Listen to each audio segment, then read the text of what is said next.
Hey guys, Veronica here with another video. If you are my new subscribers, thank you for joining. If you are my OG's bestie, I am so glad to have you guys here on board with me. Let's start this video because today I have a crazy story how I am living with tapeworms in my brain.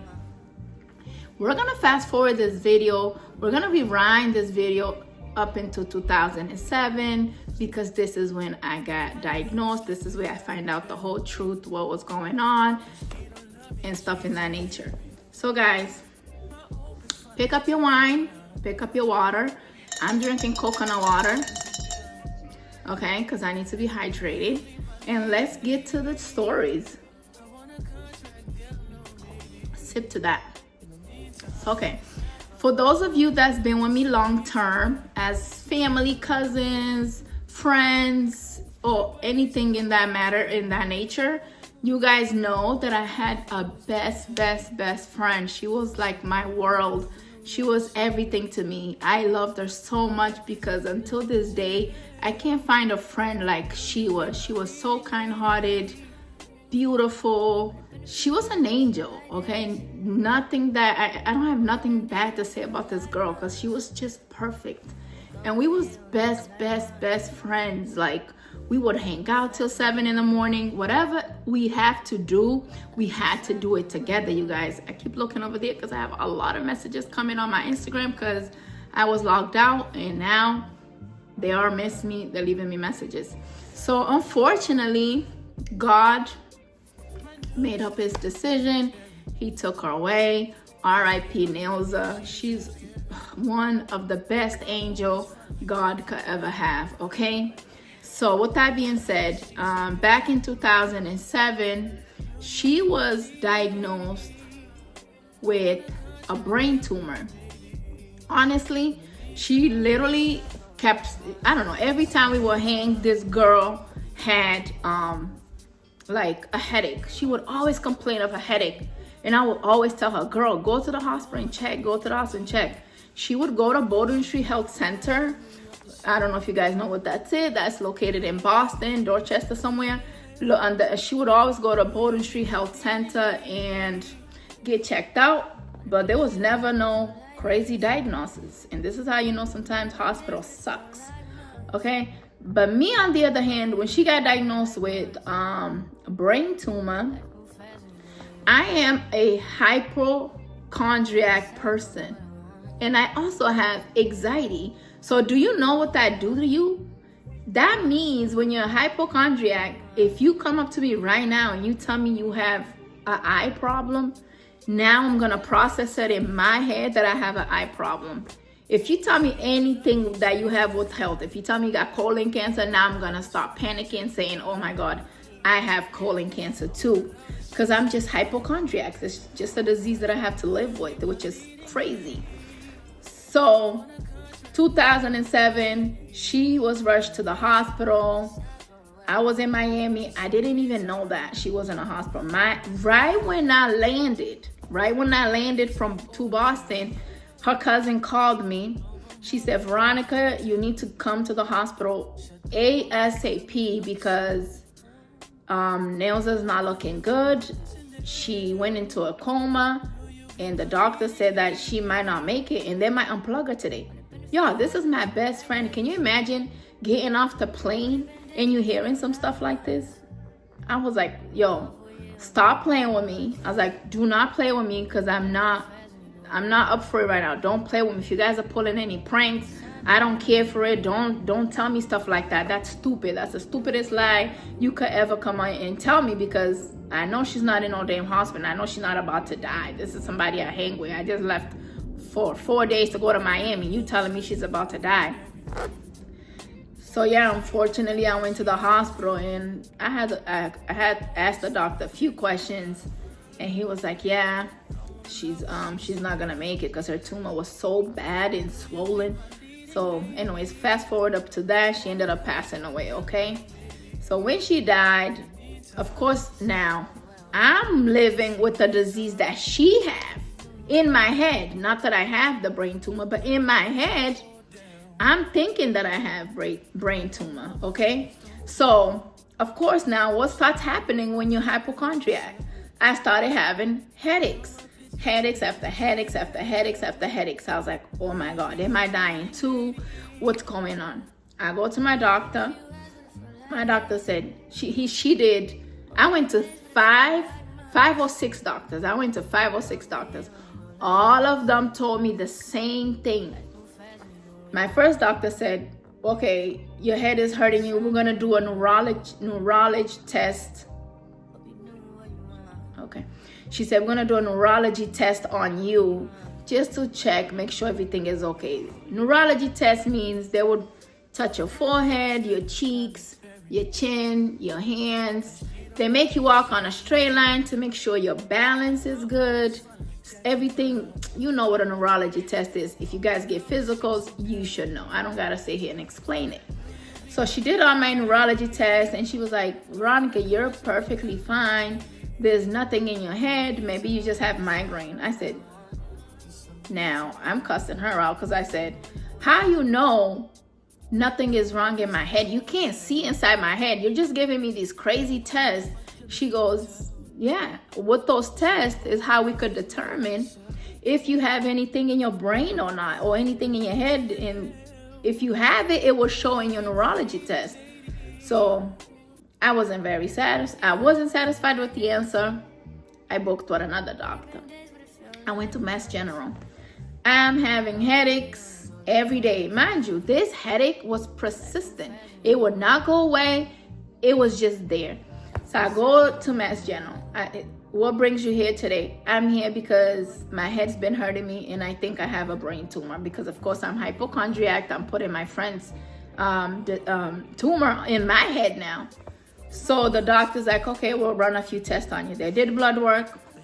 Of course, they do a neurology test again, over and over, same process I did at my clinic. He's like, you're completely fine. I said, no. I was like, you need to check my head. You can't just tell me that I'm okay. I don't have nothing in my head. You're not in my head. How do you just know what's going on in my head? Because you're not checking my head. You need to go in my head and check it. They was like, miss, you're young. Because at that time, I was only 20. I was 23 or 24, 25. And they was like, we can't put you in the machine because you're too young and that's too much radiation to be exposed to your body. I was like, okay. So they didn't give me no answer there. I left on to the next hospital. Fast forward, I went to 6 hospitals. They told me the same thing. So finally, I go back to my doctor. I said, listen, I know you're telling me I can't be exposed to radiation because I'm young, but this headache is not letting me sleep. So at the end of the day, I need to know what's going on inside my head because this is not making sense. My head, it was hurting me for like a good 3 months from the time my friend passed away. 3 months moving forward, they still didn't get to the bottom of my headache. Obviously, guys, nothing was wrong with me. It was just me being hypochondriac because when you have anxiety, whatever you put in your head, you're going to think you got that shit in your head, which is crazy, right? So I go back to my house. I said, okay, I'll sign a form to say I want MRI done. And it's my life. I want the test done and I'm paying for it. I want the test done because at the end of the day, I'm getting into a point that I'm not sleeping at all because this is in my head. I'm thinking I have brain tumor and I'm not resting at night. So she said, finally, after visiting 5 to 6 hospitals, she finally agrees to give me an MRI, y'all. So my appointment was, she scheduled it like a week ahead. But within that week, I was like, gosh, hurry up and come because at least I want to know what's going on. I didn't want to live and not knowing what's going on, okay? So that's why I wanted to just get it out of my head. Even if there's nothing there, at least that whole, hypochondriac action will leave my brain, it will leave my mind, and I won't think about it because I just wanted an answer. So of course now moving forward, my appointment comes, I go and get an MRI. Boom.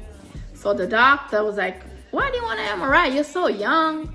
You already seen like 6 doctors for these headaches. And they all told you the same thing. He said, trust me, if something was wrong with you, we would know just off your neurology test, because obviously they said your balance will be off. When you're talking, your speech won't be okay, whatever in that nature. So I was like, yeah, but it's not me. I can't sleep. So I need to get it out of my head, you know? So yeah, so I did my test. Another headache, because once I did the MRI, I had to wait another 7 days for the damn results. Now I'm definitely panicking at this point, y'all. I'm panicking. I am suffering. I even was drinking Hennessy, the craziest drink at that time, because I don't drink no more. I kept taking Hennessy shots, because I was so depressed that they was going to come tell me that something is wrong with my brain. You guys, so I just kept drinking. So 7 days goes by, no call from no doctors. I said, what's going on? And no doctor called me within that 7 days. I was like, so I called the clinic. I said, can I speak to Dr. Salam? So they was like, oh, you have to leave a message. Is there anything I can help you? I was like, well, I did my MRI and nobody is calling me for my test results, and I am worried, I'm stressed, I can't sleep. So the nurse said, well, sweetie, if they don't call you, that means nothing is wrong with you. I was like, okay. So eventually, a day later, I got a call from the doctor. They was like, Veronica, you need to come in because there's something we need to discuss. I was like, oh my God. Now, you guys know when the doctor calls you with those calls, only imagine what's going through your head. At this point, I just wanted to pass out, y'all. I just wanted to pass out. So I go to the hospital. He goes, do you eat? When I got to the hospital to go discuss my results with the doctor, the first thing he said to me, he's like, do you eat a lot of pork? In America, I'm not gonna lie, I'm not the type of person to say I eat a lot of pork. Yeah, I was eating pork at the time in 2007. So just so you guys know, well I'll switch the story up. Hold on in a second. I'll tell you guys that part after, but let's continue on with the doctor telling me my results. He goes, do you eat a lot of pork? I was like, yeah, I eat pork, but not a lot. He goes, there's something strange happening in your brain. On your MRI, he goes, sit down over here. I'm gonna show you pictures of your brain right now. So I sat down, I was like, what's going on? He goes, you have tapeworms in your brain. I was like, tapeworms? I've never heard of such a thing a day in my life. How do I have tapeworms in my brain? He was like, have you ever experienced any seizure? I was like, no. He's like, okay, well, that's a good sign. I was like, where are we going with this? How do I have brain tapeworms in my brain? This is not making sense. I need you to explain. I'm panicking. He's like, well, sweetie, it's actually caused when you eat a lot of pork, which I know in the US, I was not eating a lot of pork. He's like, how about in your childhood?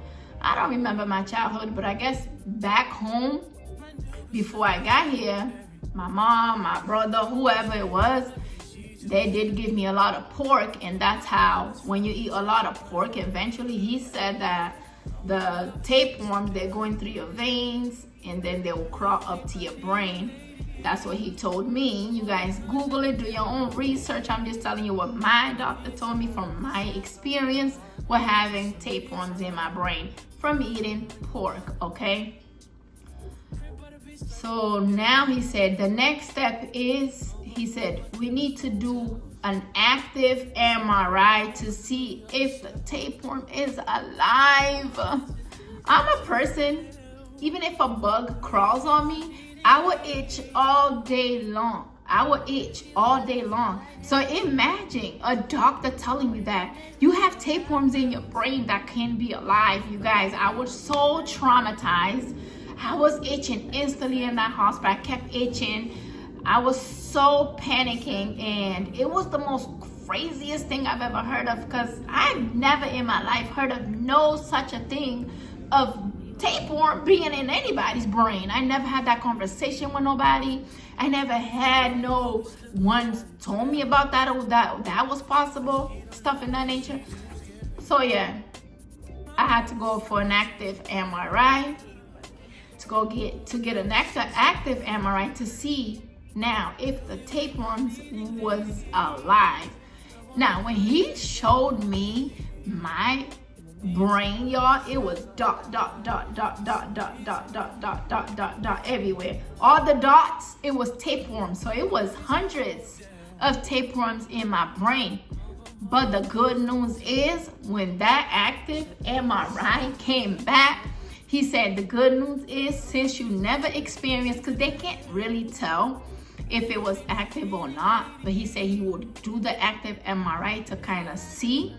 But he said from his experience being a doctor for 20 years, he had a few people that it was actually alive, that my MRI results didn't show that it was alive or not. And another thing, he said that if it was alive, I would have been experiencing seizure like every day or every other day, because it causes people to get seizure, y'all.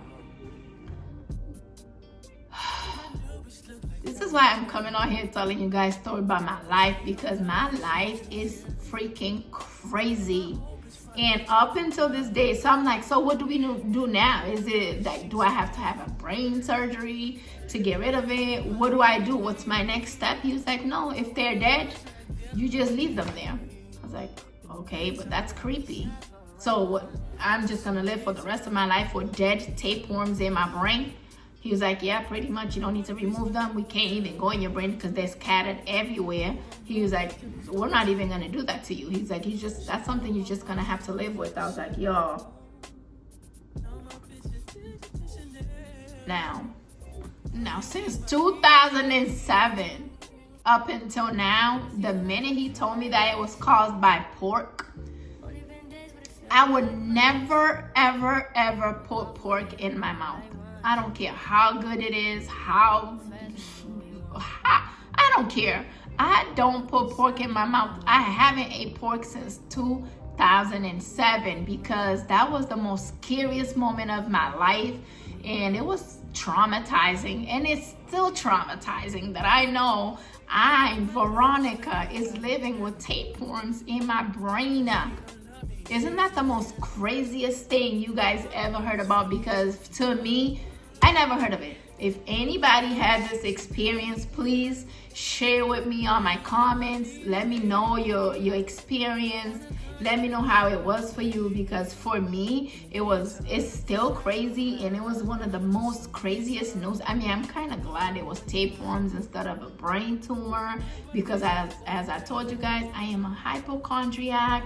I thought I was gonna die. I thought my brain was messed up. I was thinking everything. There's nothing that was coming to my head to tell me that I didn't have brain tumor, because that's just what hypochondriac do, okay? So that's my story of me living with tapeworms in my brain, and I hope you guys enjoy this video. And if you actually eat a lot of pork down the line, please get some type of MRI, some x-rays, because you can grow tapeworms in your brain due to eating a lot of pork. And I am telling you that it can happen, because I am a living proof, and I am still living with tapeworms in my brain. And if this story, motivates you guys, schedule a CAT scan and find out if you eat a lot of pork, because it's only caused if you eat a lot of pork. I guess in my childhood, they gave me a lot of pork to eat. I don't recall it, but that's what the doctor said, because I knew I couldn't get it in the US, because I really was not the type of person to eat a lot of pork anyways, you guys. So I knew it had to be back home, okay? So with that being said, that's my story, and I'm just coming on here to share with you guys in case you guys experience this, so you don't get scared, you don't get panicked. Thank you for always coming and watching my channel. Thank you for supporting. Share the video, like it, and comment. Share with a friend. Share with somebody that might experience the same thing as me. And thank you guys for always coming and support my channel. Bye.